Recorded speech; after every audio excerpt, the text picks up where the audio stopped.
안녕하세요. 드라마를 톱파보는 잼잼 리뷰입니다. 내연관계의 이복동생, 배우자에 대한 배신을 넘어서 자식도 배신한 김지상은 부파트너 구애에서 채사라에게 꺼져라고 말하며 애인까지 배신하여 배신의 아이콘이 되었습니다. 유튜브 SBS 드라마 채널에서 배국민 사가 시급한 남자 너나 꺼져 김지상 이 영상을 올렸는데요. 이 썸네일과 영상 제목에 저 완전 반해버렸잖아요. 최악의 아빠 1위, 최악의 남편 1위, 최악의 애인 1위, 최악의 남자 세계 부분 1위, 사타구니에 뾰루 지났으면 좋겠는 사람 1위라니 진짜 SBS 드라마 채널 썸네일 만든 사람 센스가 돌았어요. 거기다가 SBS 채널에서 올린 김지상의 대국민 사과 영상 보셨나요? 배우 지승윤이 김지상이 두 집 살림이라는 절대 해서는 안 되는 짓을 저지르고 말았다며 차은경과 시청자들에게 사과를 하는데 끝까지 정신 못 차리고 제이한테는 사과를 안 하더라고요.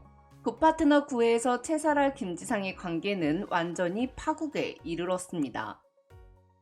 김지상 입에서 꺼져가 나왔으니 뭐 말 다 한 거잖아요. 근데 두 사람의 관계가 이게 끝이 아닐 거잖아요. 둘 사이에 생명이 생겨버렸으니까요. 그래서 전 썸네일처럼 채사라가 아이를 출산한 이후에 차은경에게 자신의 변호사가 되어달라는 부탁을 하게 될 것 같은데요. 이 부분은 뒤에서 아주 자세히 톱어볼게요. 채사라 김지상의 첫 만남은 제2의 핸드폰 개통 때문이었습니다. 차은경의 부탁을 받고 핸드폰 대리점에 간 채사라에게 김지상이 대리 개통에 필요한 서류를 가지고 오며 두 사람의 만남은 시작되었는데요. 이후 김지상은 차은경이 바쁠 것 같다며 채사라에게 따로 전화를 했고 채사라는 차은경과 함께 사무실에 있다가도 사무실 밖으로 나가 김지상의 전화를 받았어요. 아무 생각이 없었다면 상사와 함께 있을 때 상사 남편에게 전화가 온다면 그 자리에서 차 변호사님 남편분 전화인데요 하면서 자연스럽게 전화를 받았겠죠. 차은경이 없는 곳에서 전화통화를 하고 싶었다는 것 자체가 처음부터 어떻게 해보려고 했던 거잖아요. 거기다가 김지상은 채사라가 기침하는 소리를 듣고는 우리 와이프가 일을 너무 많이 시켜서 가루로 탈이 난 거 아니냐며 퇴근하고 자기 병원으로 오라고까지 말하더라고요. 아니, 와이프의 비서가 일을 많이 하면 와이프는 얼마나 더 많이 일을 하고 있다는 거냐고요. 와이프 가로로 탈날까 걱정을 해야지 비서 걱정을 왜 해요? 거기다가 김지상은 타인에게 실수로 보낸 문자인 척 김원장 나 이혼할까? 라는 문자를 채사라에게 보내며 난 곧 이혼을 할 거니 이 결혼 생활은 끝났고 난 싱글이나 마찬가지다. 너랑 잘해보고 싶다라는 뉘앙스를 전달했습니다. 사실 이 문자는 김원장, 나 이혼하려고 이렇게 한 것도 아니고 이혼할까? 였기 때문에 사실은 채사라에게 이혼하겠다는 확신을 준 건 아님에도 불구하고 멍청한 채사라는 김지상에게 속았죠. 채사라는 김지상이 자신을 진짜로 사랑하지만 와이프가 너무 무서워서 벗어나지 못해 이혼하겠다는 말을 못하고 있는 거라고 생각했고 이혼한다고 해서 만났고 난 그놈을 진심으로 사랑했는데 그놈이 제이 때문에 자기를 버리니까 나만 피해자다. 차은경은 지난편 간수 못했으니까 피해자가 아니라 책임자다. 이런 생각을 갖고 있었습니다. 근데 이런 논리는 초등학교만 졸업해도 펼치지 못할 논리 아닌가요? 장선아의 대사 중 와이프가 완전 또라이인데 그런 여자랑 살면 바람 안 피우고 백이겠냐는 말도 진짜 황당하지 않아요? 와이프가 완전 또라이인 걸 알았으면 빨리 이혼하고 결혼 생활을 정리해서 또라이 와이프에게서 벗어나야죠. 근데 와이프 또라이라 다른 여자랑 바람을 펴도 된다는 논리 진짜 열받아요. 한편 임신 8주 차인 채사라가 입덧으로 괴로워하던 때 김지상은 채사라가 제이에게 임신 사실을 얘기했다는 사실을 듣고는 채사라의 집으로 쳐들어와 소리를 질렀습니다. 제이한테 얘기하면 제이가 엄마랑 산다고 할 것 같았냐? 그럼 너의 계획대로 나하고만 새로운 가정을 꾸릴 수 있을 것 같았냐? 따지던 김지상은 채사라 너 계획대로는 안 될 거라며 이 순간부터 다시는 내 눈앞에 나타나지 말고 꺼지라고 소리를 질렀죠. 전 김지상이 이렇게 화를 낸 게 제이를 건드려서가 아니고 안 그래도 채사라가 슬슬 지겨워지던 찰나고 제이 양육권 소송에서 채사라를 버리는 카드로 사용하려 했던 찰나였기에 채사라에게 이별을 통보할 수 있는 좋은 기회였다. 그런 생각이 들더라고요. 물론 김지상이 채사라에게 제이가 항상 우선이기에 제이를 건드리면 가만히 있지 않을 거라고 경고를 하긴 했었고 채사라 임신 때문에 제2 양육권 획득은 실패한 거나 다름없으니 화가 났겠죠. 근데 여기서 채사라 반응이 참 어이없더라고요. 내 애가 아닌 남의 아이는 아버지의 상간녀에게 별 거지 같은 소리를 들어도 13살이면 다 컸으니까 괜찮지만 내 애기는 상처받으면 안 되니까 김지상이 소리를 지르는 걸 배 안에서도 들으면 안 된다는 거잖아요. 내 애가 소중한 만큼 남의 애도 소중하다는 생각을 못하는 사람 진짜 꼴보기 싫어요. 김지상은 채사라에게 내 애라는 증거 있냐며 다시는 연락하지 말라는 말을 남기고 채사라의 곁에서 퇴장했습니다. 근데 때마침 채사라는 법원으로부터 차은경이 채사라에 대한 상간녀 위자료 소송 청구권에 대한 변론 기일 소환장을 받게 됐죠. 차은경은 채사라에게 위자료 3천만 원을 청구했습니다. 솔직히 한 가정을 깼는데 3천만 원이면 너무 싼 값인데 법적으로 3천만 원이 최대라고 하더라고요. 즉 채사라가 김지상의 아이를 임신했다는 사실을 객관적인 증거를 토대로 재판에 현출시킨다고 해도 차은경은 채사라에게 최대 3천만 원까지만 받을 수 있는 거죠. 물론 차은경은 제2의 마음이 가장 중요하기에 제2의 증언을 토대로 받아야 하는 채사라 산부인과 사실조회 신청을 보류하기로 했습니다. 사실 차은경이 채사라에게 상간녀 위자료 소송을 청구한 건 돈 때문이 아니었을 겁니다.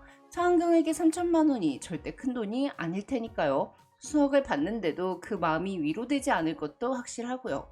처음에 차은경이 상간녀 위자료 소송을 청구한 이유는 채사라는 상간녀다라는 판결문을 받기 위해서가 아니었을까 싶어요. 그래야 채사라 인생에 상간녀 꼬리표가 평생 따라다닐 테니까요.